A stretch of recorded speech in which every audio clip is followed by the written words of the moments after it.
Okay, well, you know what? This is Joe Wheeling, and this is the Wheeling family, this is the James family, and he's going to go from here. Thank you.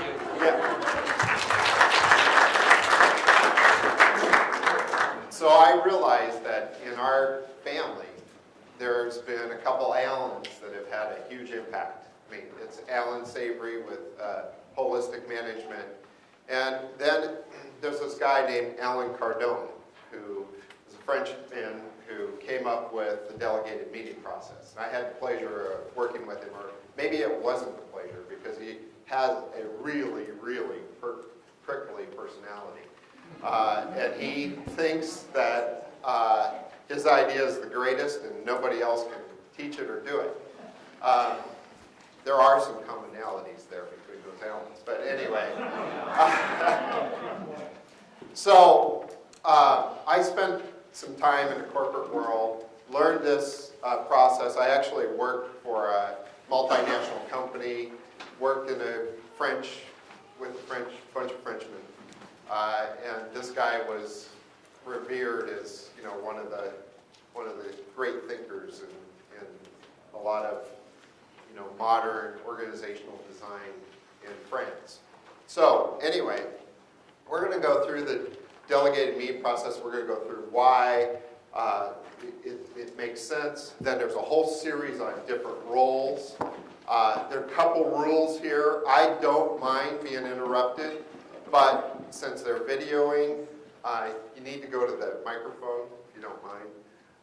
So if there's something you don't understand or whatever, you can feel free to stop the show and we'll go from there. But we are going to save some time at the end, hopefully about 20 minutes, to go through some questions. So,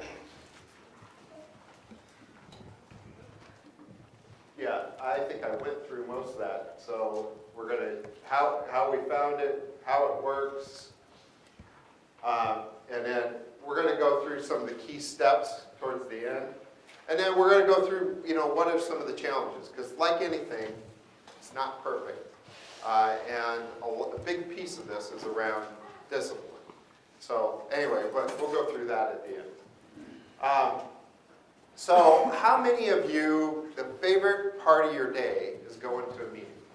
I just want to know if there's anybody out there. Now, you know, meetings are necessary. At the same time, they tend to be poorly organized. There's a lot of issues associated with them. And what we do is we have meetings 3-4 times a year, real family meetings where we're talking about the big structural things. You know, do we sell land? Do we buy land? Do we do this? Those type of issues. And we got 12 to 22 participants. I say 12 to 22, the difference between 12 and 22 is the grandchildren. It depends upon what day of the week and time we meet, whether they're all available. And I think a lot of the challenges with meetings are usually one person dominates. Usually no agenda ahead of time. Or there's an agenda, but there's also an agenda with the agenda, which means no information. Because it's my job to look important and to give you information. Therefore, I can control your decision. And this is about the exact opposite of that. Another common thing in a meeting is no decisions. Because if you have no decisions, that allows whoever's in charge to make them. You know, a lot of this stuff is kind of pre-programmed into how we think. And it's a control mechanism. There can be discouraging participation. Certainly if the person who called the meeting already has the decision in mind that they want to go, anybody who speaks up against that is not welcome. So how do you marginalize them? Go back just one. There was one. Yeah, and I think the other one is, you know, a lot of times it can be interesting information. And in fact, this is what we found. There was a lot of, we had interesting information, but it didn't apply to everybody. So you could argue it was a waste of time. I mean, You could have sent out an email and communicated all of that great information, but I really wasn't needed to be there. So let's go through, next slide. Let's go through a little different approach. So here's the whole premise behind the delegated meeting process. First and foremost, it's really around developing people. So I want to talk through a bit about that. And I would also say that's going to be your biggest challenge, because people don't like to give other people feedback or giving appropriate feedback. Sometimes it can come off too harsh or too nice or whatever. It's finding that appropriate feedback to really elevate folks. And that's a piece that we felt was really important as a family, because if we're going to move forward, everybody has to be ready to move forward. The other thing is it's really around improving efficiency. 2 hours, 2-3 hours. Get in, get out.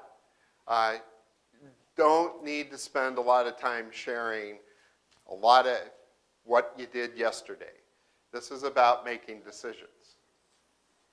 Then, again, I come back to this correcting the areas of weakness.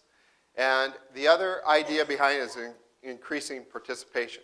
Because this really should be a dynamic process. Done correctly, information should be flowing fast. And it's trying to corral information, not trying to get it out of folks. And it's also a customizable format. I'm going to give you a format that we've done. There's roles that can be condensed. I mean, you could say, oh, gee, but there's only 4 of us. Well, you can condense some roles. You can do some things differently. It's just that some of these things absolutely need to happen in your meeting. And there are different roles for the participants. Now, so here's the other challenge with this, is you can get focused on the process. And you probably will for a period of time. But you need to be a participant and a process participant. So you got 2 roles. And that's one of the reasons why it makes the meetings a little more exciting. Because if you are really there, you are fully engaged and you have multiple things to do. And you don't have time to be, sitting over the corner and wondering why somebody's not talking to you. It should be fast moving and fast paced. But we got a little montage here of the grandchildren talking about our meetings, and I think it gives a good lead in.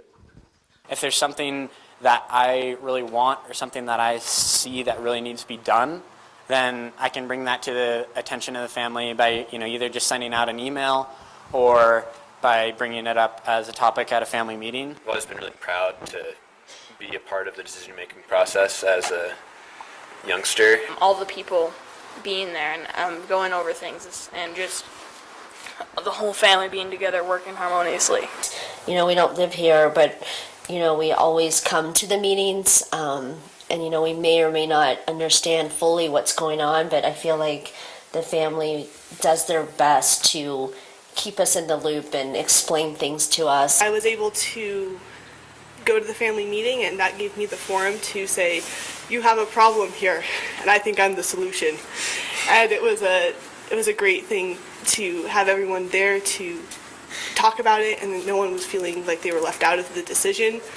I just remember being so empowered when Granddad or Uncle Dan or these people that I really look up to really valued my opinion on topics. Adults talk to us about legal issues or specific ranch management problems that sometimes are really over our heads. I remember the conservation easement thing. I was just like, No idea. We have family meetings so we can decide what to do as a group. So I think that gives out of the mouth of babes comes the truth, right? So I think it gives a good endorsement for meetings. You can go ahead on that. So quickly, why do we do it? One is to improve results and effectiveness. There's a lot of teamwork, and certainly as you're going to find, this is really teamwork based. So you're only as good as your teamwork here. And we view meetings as an opportunity to do some face-to-face work, solve some complex issues. I'm going to tell you that the meeting process needs to be adapted slightly depending upon the topics you're talking about. We'll go through that. Explore complex issues. Sometimes you're making decisions for 30, 40 years out. You need to make sure that you got everybody's opinion, everybody's buy-in, and that you've thought through all the different issues. And if you have to bring it back another time, at least make sure that when you come back, you have all of those questions answered. Again, we use consensus, so you got to make sure that you have the whole group buying in. And this also gives an opportunity to follow up on previous meetings. As you'll see that it's really decisions are around who, what, when, why, where. When's it going to be done by? And really specific. But this is not a good format for simple information exchange. I'd say that's what over dinners are for, that's what emails are for, that's what texts are for. We got tons of technology around sharing information.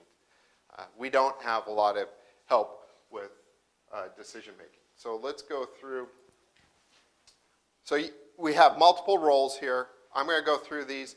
I think this is going to be up on the site, so there's going to be a lot of information here. Just make sure you kind of get the big picture, and I think you'll be able to get some more information. So, moderator. So it all starts with When you say site, your site or PFI? I think it's going to be on PFI's site. The question was, is it which site? And I think PFI is going to have it up on their site. Okay, so it all starts with the moderator. And the moderator is, by the way, all of these roles rotate. So there is not a permanent role here. So that's the development piece. Somebody is going to be a great moderator in your group. And somebody's not going to be as good. But it's important that everybody learns it. So it starts with the moderator. The moderator asks for agenda items in advance with plenty of time. Make sure that all of the information associated with making that decision is disseminated with the agenda. Has a real timeline. How long do you want for that agenda and what type of decision is going to be made? Then once they get to the meeting, they keep the family focused on the agenda. And with the pacer, they manage the time. There's going to be multiple dual roles here where two people need to play hand in hand. Because if they don't work hand in hand, it doesn't work. One person can't force. Two people need to work together. They encourage full participation. And one of the things, if you're a moderator, and let's say you're doing brainstorming, then you need to come prepared with your markers and your flipboard, because that is how brainstorming's done. And you're about bringing out that information. If you're a moderator of something that needs a decision right now, you got 10 minutes to make a decision, then you're going to bring focus. Continue to bring focus to the group. So you need to understand what the ultimate outcome of what your role is. So I kind of think of it in a musical term. This is the conductor of the band. And the other thing is this person really works with the decision driver, which is another role coming up, to make sure that a decision is reached. So then the next role is the pacer. And they manage the time of the meeting. So initially, you present an agenda item. You say, I need 15 minutes. The moderator may come back and say, you only have 12, because that's all the time we have. So there's a little negotiation up front. Then the pacer tries to make sure that that objective is reached. Now, the person who can break and destroy your meeting is the person presenting the topic. Because they can say, I need 5 minutes, and in reality, it's a 1-hour topic. So those, at that point, the pacer is in a no-win situation. So you also have to make sure that your participants and who brings the agenda is realistic in how important this topic is to your family. But the pacer keeps everybody aware of the time. Now again, I'll come back to the idea, if you're brainstorming, the pacer shouldn't be just constantly reminding you of time, because brainstorming is a free flow of ideas. Flip side is we need to make a decision. In fact, maybe we've already made the decision to go do this. We got to figure out who's going to do it by when, what kind of resources do they need, all of those kind of things. Now you need to pick up the pace. And so if you got something that needs to be made in 5 minutes, then they should be giving you a minute or 2 minute update. Because back to the musical terms, this is the drummer. They provide the pace. And that they can't manage the time, but they can provide the pace. So I've been in meetings where, we did a big merger acquisition. We had tons of issues. I mean, unbelievable number of issues. And so we assigned like 5 minutes for every one. And if we couldn't do it in 5 minutes, it went onto the parking lot. But it was, who's going to do this? Boom, boom, boom, boom, boom, boom. And that pacer really, they are drumming away as hard as they can. At the same time, they are participating. Okay, so now the next role is the scribe. So this is different than you're going to think of, whoever is the secretary of the meeting. Scribe is really around recording decisions. You can put some things in context because it helps to have a little bit of historical context. But really the role is, who's doing it, how are they doing it. It's trying to get as specific as possible, because a typical thing that happens in a meeting is you make a decision. Yes, we agree to go do whatever. And you never talk about who's doing it, what's it going to cost, what are the, if this thing goes over budget, how are you going to deal with it? This is what this is about, is saying, okay, Dave, you're in charge, but here's what you're in charge of. You don't have free reign. Maybe you do, but you would need to make sure you let him know. We make sure he has parameters. And so the thing is then so the scribe puts those boxes around things. They confirm all the decisions, and then they distribute the decisions to the family as soon as possible.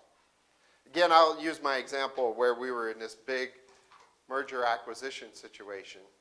We went to the copier, and everybody had the decision before they left the meeting. You don't have time to type them up. If you're into speed, things are happening, you need to make sure you got that information going. So make sure it happens quickly. So the next role is the decision driver. And the decision driver, how many times have you been in a meeting and somebody says, well, I think we should go here, do this. Yeah, I think that's a great idea. Or my idea is just the same, it's just me talking. I'm coming from a different perspective. This role is to try to eliminate that. When you hear that there's consensus that, we should go ahead and purchase this piece of property, then you move to the next level. Okay, so what are we going to spend on it? Start answering these questions. So you could see now the hand holding. The decision driver really works with the moderator, because the moderator and the decision driver need to be on the same page. And the decision driver needs to work with the scribe, because the scribe needs to make sure that they got the information recorded. So as you hear consensus, you frame a decision. I hear that we all want to go forward with this, and I hear that there's a particular interest with Gabriella to take the role of it. Am I hearing this correct? And once you do, then you keep moving and keep pushing for further decision until it's really clear.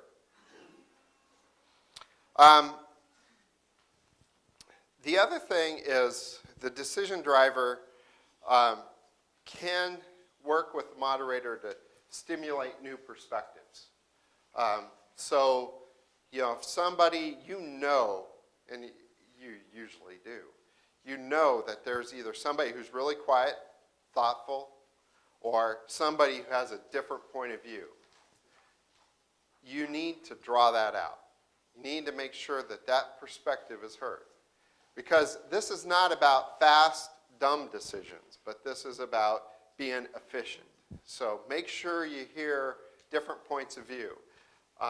Make sure that you got that perspective, because it'll only add richness and it'll help with your buy-in, particularly if you're in a consensus mode. So again, it's the who, what, when, where, why, how much, all of those different issues. I think we're ready. Okay, so then there's another role here, and we don't use this role, but I did in the corporate world, decision maker. So if you're in a hierarchical sense, this can work as well. And the decision maker could be the leader of the meeting, really supports the moderator in preparing the meetings. But I can tell you, as I was a CEO of a hotel chain, and I utilized this a lot, because the first thing is I was already overworked, overstressed, and to have somebody else help you put together the meeting agenda, speak on behalf of the folks who reported to you, allowed you to have a different perspective. And it really, it really helped with that work between the different folks. Otherwise, what happens is the CEO says, here's what we're going to talk about, and in many cases, they've already thought through what the decision is, and so now you've wasted a bunch of time. And so this brought in some new ideas. So if you have this role, they are really around listening to what they're hearing, and they can go right in an ideal scenario on each item. They can say, here on this item, we're going to use consensus, because I don't have a strong opinion one way or the other. On another item, it could be, I'm going to listen to all your feedback, and then we're going to kind of figure it out, but ultimately the decision rests with the decision maker. Or it can be, hey, I've already made up my mind. I just want to figure out what all of the pushback's going to be. Though that too can be utilized in an effective way if you're trying to think through how to implement something. But we don't use this role. I think in a family setting, it can be a bit dangerous because it really, doesn't flatten the structure, doesn't help as much with the development of folks to make sure that they all have input. Okay. So now, I would argue this is the most important role and the most difficult role. Partially because people don't want you to coach them, and people don't like to be the coach. So you got some combination here that needs to happen. But this person gives feedback. Typically, it's reserved for the end of the meeting, where it's a monologue, there's no pushback. But it can be right in the meeting. If things are going off track, coach can say, whoops, time out. And the purpose behind this is a combination of positive and negative feedback. So whatever is going to help raise the level of for that meeting, but also for the long haul. So if somebody is historically disruptive, there's good ways to provide that. And one of the things is with a coach, one of the best ways to give feedback is when you do this, this is how I feel. I am not sure if everyone else feels the same way, but this is how I feel. Nobody can deny that. Nobody can say you don't have those feelings. But if you come at them and say, you know, you're just disruptive and you screw up our meetings, you probably have a fight on your hands. And you're not going to really change the behavior. But the other key to remember, and kind of the self-policing piece of the coach, is you're not the coach every time. So next time you have a meeting, you're going to get the feedback. And how do you balance those? You know, that's the beauty here, is the roles shift. You know, somebody can be really critical of the moderator. You didn't do your job. Well, they're going to get their opportunity to prove to you all that they can do the job. So that has a way of keeping things in perspective. But this is a really, really important role.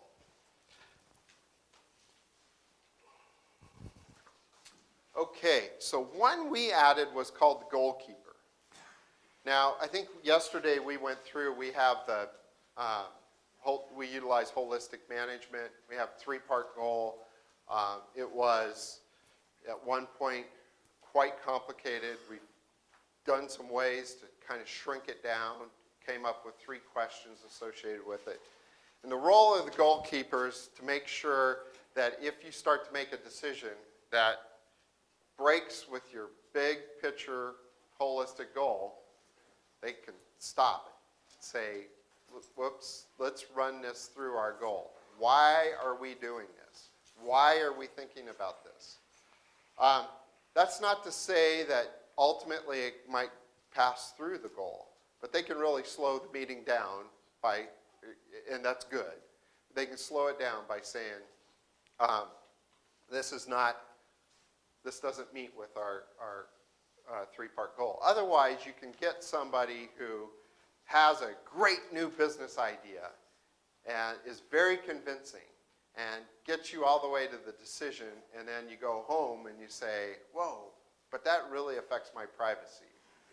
Like in our case, that's a really important thing. And so their job is to make sure that you don't get down that path and make a decision and then have to rethink it. Because this whole concept here is you leave the game at the table. You don't have water cooler conversations about, ooh, I think that was a dumb decision. This whole concept here is about, it all is right there. Okay, so now you also have to have, if you're a family, you have to have a host. Whose home are you going to do? We rotate these roles as well. So ours typically involve food. So there's planning food. That doesn't mean the host provides the food. It could, but in our case, we do more of a potluck scenario. And they are, again, depending upon where you are in your timeline, they help organize childcare or whatever. We're now reaching a point where that's no longer going to be needed here shortly, and then at that point, everybody is, full-on participants and one less role for the host. So that are all the roles. Now you can see that some of these could be combined. You say, oh, I only have 4 people or whatever. I'd say you have to have the moderator. You have to have a decision driver. The decision driver and scribe can be the same. You could have the coach and a pacer be the same. I mean, obviously the host can be one of those. Your minimum, you need 3 to 4 people to really make it work. But chances are that's how many, you're going to have at least that many people in your meetings. So, roles in practice. So, like I said, each family member is a participant. Many of them also have a role. And so those who have both a role and are a participant, it can be really difficult to properly balance that. I have input into this meeting. At the same time, I am trying to work the meeting. So that piece is one that, takes some practice. You rotate through, you're going to find that some people are good at one role and not so good at another. That's okay. That is just fine. Because if you allow people to be the constant person, A, they get better, but now you're back to your whole coaching thing. Everything starts to fall off. This is not about being that short-sighted to say it's all about this meeting. It is about a long-term process. And the other thing that comes with this, between the meeting process and consensus decisions, everybody is responsible for the outcome. You don't have anybody who can say, well, it was their fault. Because you can see that it's really a whole lot of handshaking and working together to make it all work. Okay. So we're going to go through a few key steps here. So before the meeting, like I said, the moderator sends out the agenda, topic, time requested, decision required. That's key. I mean, I am expecting a decision. Is this a go or no go? Or do we do A or B? You really frame what you're expecting everyone to come in thinking about. And as often the case, people will think that through. They will come in with an opinion. However, once you're there, you hear everyone else's ideas, and many times you walk away with a different decision than what you thought coming in. Sometimes not, but you send the agenda out in advance. All family members are expected to read not just the agenda, but the associated, if there's a website or anything like that that happens. So now you can kind of put this in perspective. The work is done before. So now you get there and you say, we got 10 minutes to make a decision on this, or 20, whatever, depending upon the complexity of it. The more you give them the information ahead of time, the quicker you can get to it. And the quicker you can get to all of those follow-on things you really need to talk about. Because a lot of times it's not the decision, it's not even who's in charge of that decision, but it's what kind of rules do you give them?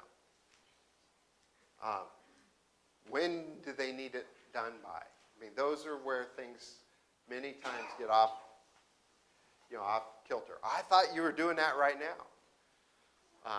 No, there's a certain time frame, there's a certain amount of money and budgets you'd send. I'll give you.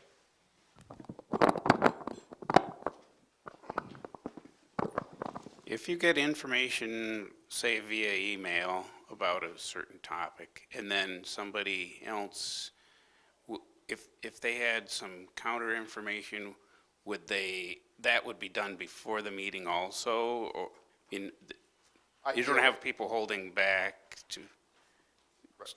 till the meeting? Right.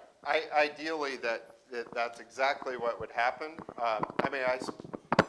It can happen that something just comes up. But the ideal scenario is, if there's different information, it needs to be sent out ahead of time.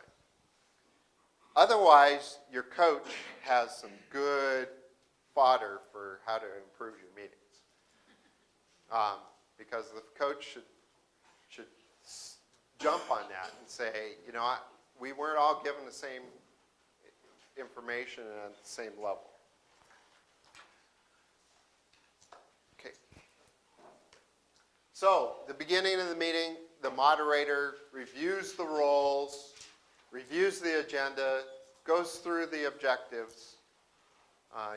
This particular topic, we need to make a decision. This topic is a brainstorming topic. And then review the decisions from the prior meetings. So, because that's another thing that happens. Either you don't get it never got completed, it's one common problem, or they want to discuss it again. And if it's already been discussed and you lost once, why come back? It's got to be a different perspective. Okay. So then during the meeting, like I said, there's all these handoffs, trade-offs. Decision driver and moderator really need to work together. The goalkeeper filters those decisions. The scribe keeps the list of decisions. And the pacer, I'd argue it's the pacer and the moderator keep you off tangents and keep you focused on the agenda. So then at the end of the meeting, you summarize where you stand. The scribe reviews the decisions. The coach speaks on teamwork, team and meeting effectiveness, areas for opportunity to improve, and you go from there. And by the way, I want to say, you know, a good coach knows when to utilize either positive or negative feedback. Because you come back to this, here's how you made me feel. Well, sometimes people can make you feel great, right? So that's a good way to reinforce positive behavior. You know, today you were really on it. So that was a good way, particularly if somebody's shy, doesn't talk a lot. You gave great analysis, and I really appreciated it. At the same time, if somebody is usually a big participant and they didn't show up, they don't need positive reinforcement, they need a little negative. So those are the, that's where that role of the coach comes in. So then, after the meeting, distribute the meeting minutes. The family should review the meeting minutes, make any corrections as needed, and decisions are meant to be implemented at that point. So, what are some of the challenges? At least the challenges that I've seen, both with our family and in other cases. One is ensuring the coach really pushes people. It's an uncomfortable role, frankly, but it really is what's going to make you better. If you don't have some consequences for your actions and what you do, even small, then it just encourages things to get. Some people will continue to push the limits, and you will start to lose a lot of what you have. Go back.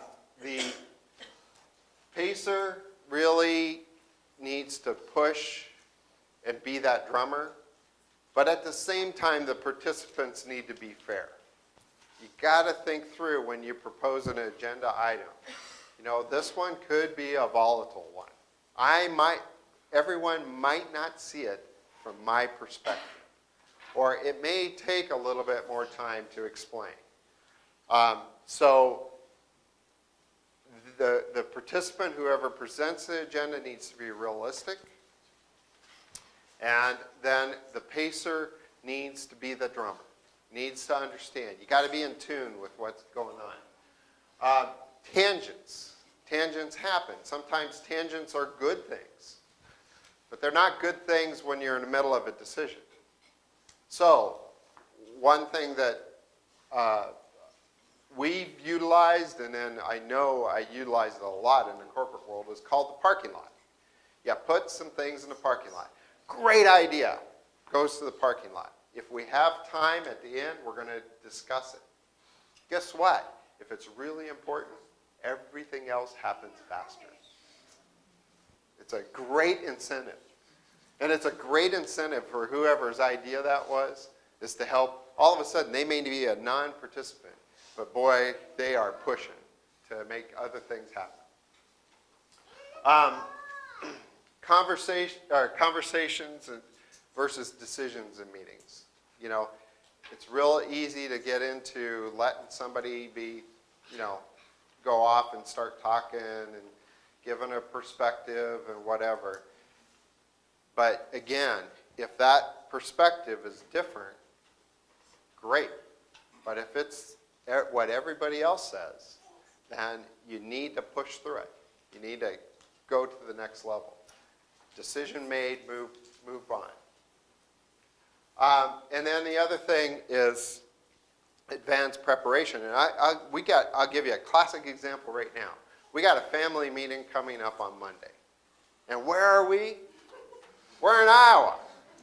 It's going to be hard for us to, A, get agenda items there, make sure we've thought through everything. The other thing is for us to be prepared.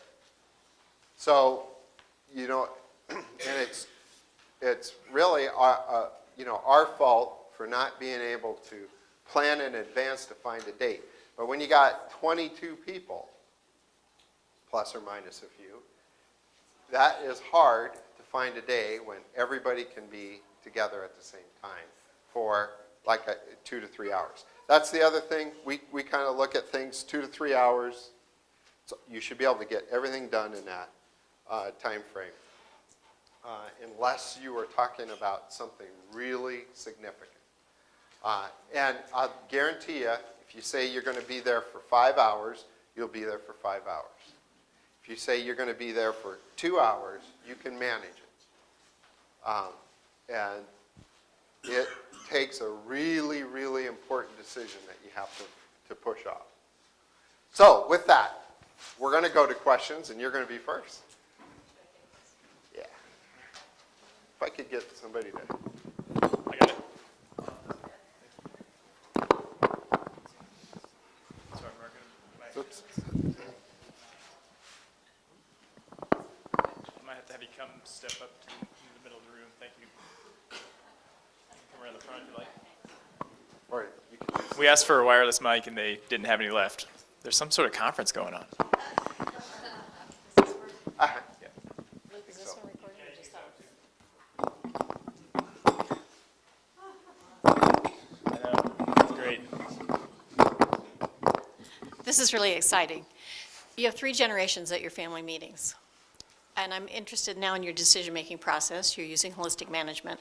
Are all 22 people equal decision makers in your whole under management? Does everyone have equal say? And how do you, if not, how do you weigh one person's input on the others? And I assume also it may be different for different types of decisions. Yeah, there are certain topics that we try to include every family member in. And there are some topics that it's optional, and there are some topics that, it's primarily the adults. But that's also in a change. I mean, we got young adults now. We got 21-year-old, 20-year-old, 18-year-old, 17-year-old. I mean, all of a sudden, we're right there. But the whole premise is everybody's input is important. And if you go off of consensus, then there really isn't any issue. I mean, I suppose you could get a 5-year-old who says, I don't want to do that. And that would be, we'd figure out how to deal with that. But we deal with consensus as a whole. And, if all the adults and all the young adults agree that this is the direction, that's where it's going to go anyway. Yeah, sorry, this is going to be a little bit of a challenge.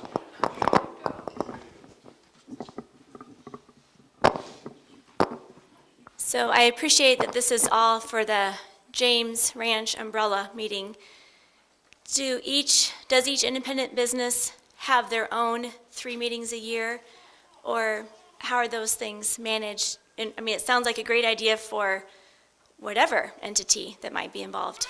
Yeah, well, keep in mind that most of our entities are spousal.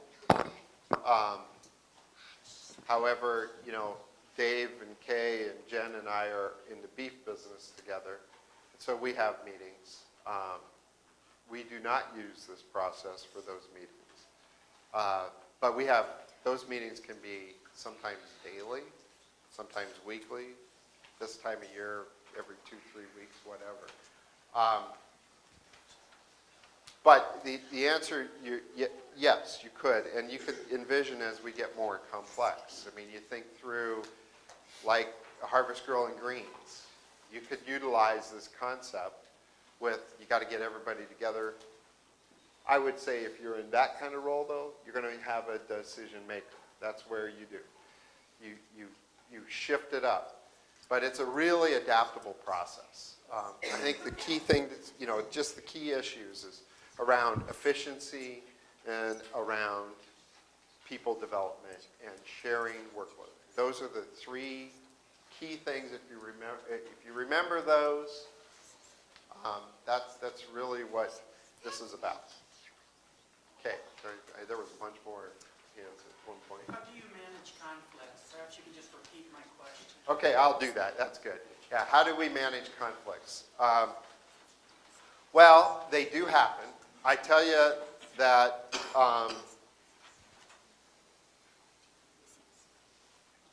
they tend, if we have a conflict in a family meeting setting, it tends to be a little more emotional in many ways, but it tends to get resolved. Because if you have, I think you have 3 ways to try to resolve conflict.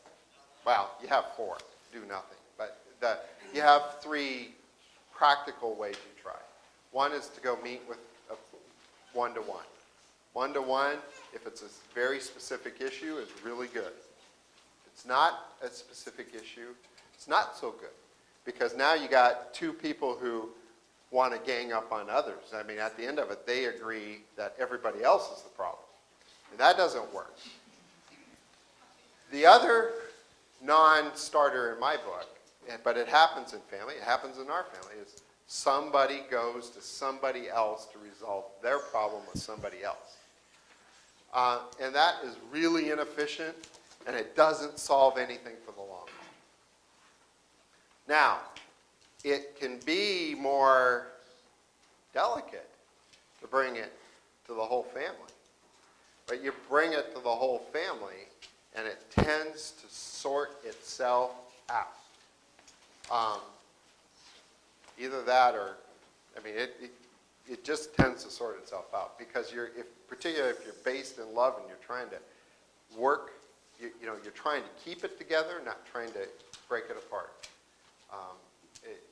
But everybody hears it. Yeah, I've had that issue too. Let's figure out how we can work through it. I don't know.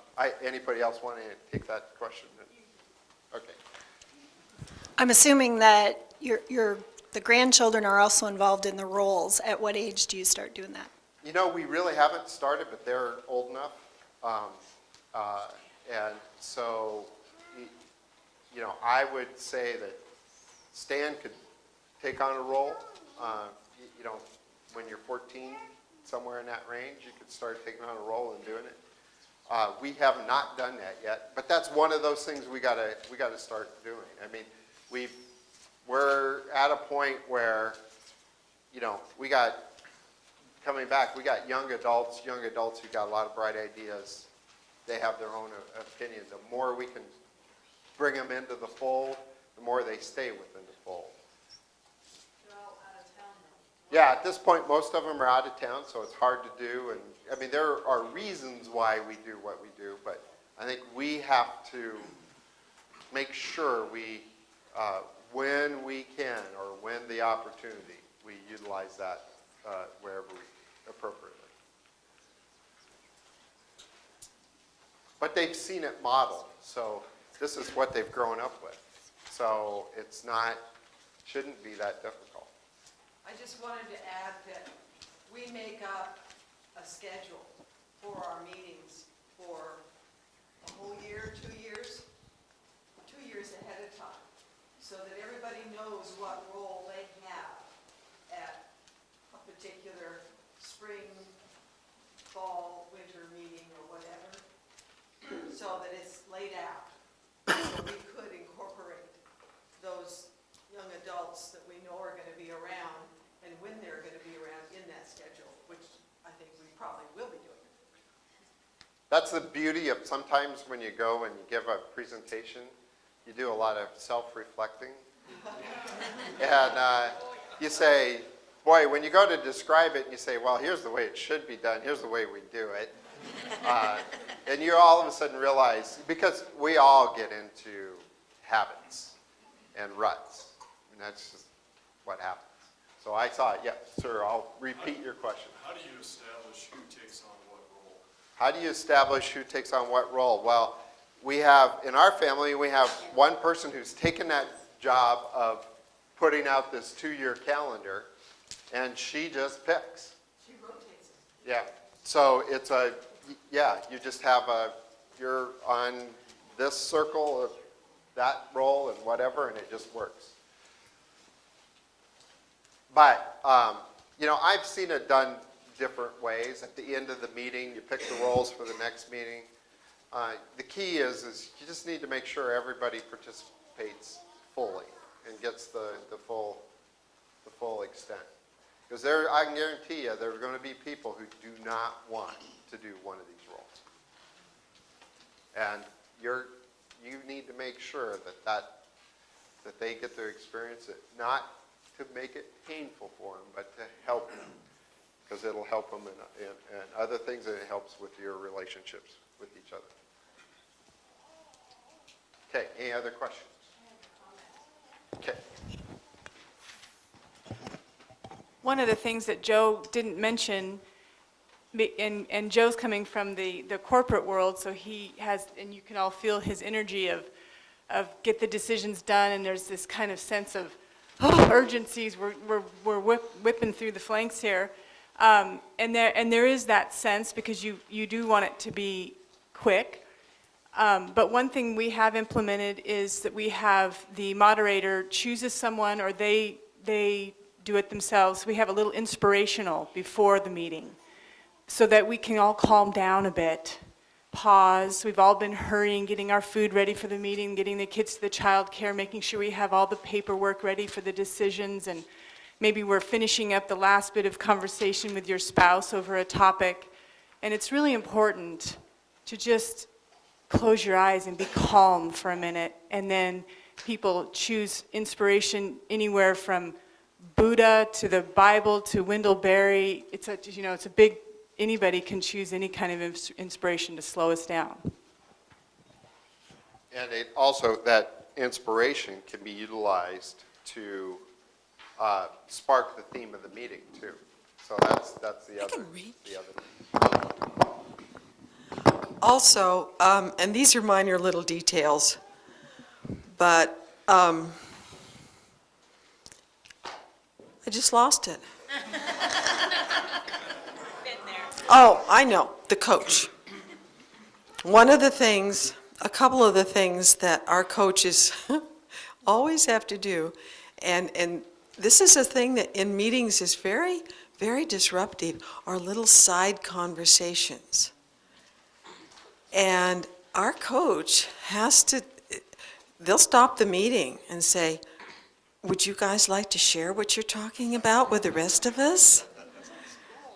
I know, it's like school, but it is rude, and it's really, I mean, you don't mean to be rude, but it's just one of those little things that happens.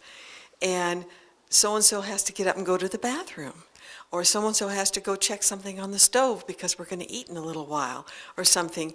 And so we're trying to minimize these quite natural interruptions that do disturb the flow and the thinking of everybody else.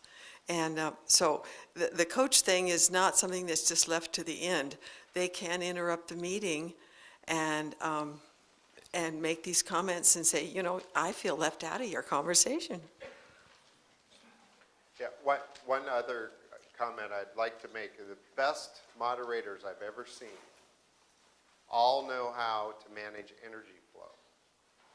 And so you start at one level, and you know in a given period of time that you have at your meeting what's going to be at peak for decision. So you put that conflict, that tough issue, at peak energy flow. You don't start with it, and you don't certainly never end with it. but you find the right spot for it to happen, and you make sure you have positive things to talk about afterwards. You don't leave it as that bomb that went off in the room, and all of a sudden you ran out of time. I'd like to make a concluding, kind of a concluding thought here. The importance to us to have our family together and be successful, and the love that we have for each other really influences this conflict issue. I mean, we just want to be successful, and we want to love each other and produce these wonderful products. And when you have that driving you, it just makes it so much fun. So I wanted to tell you that.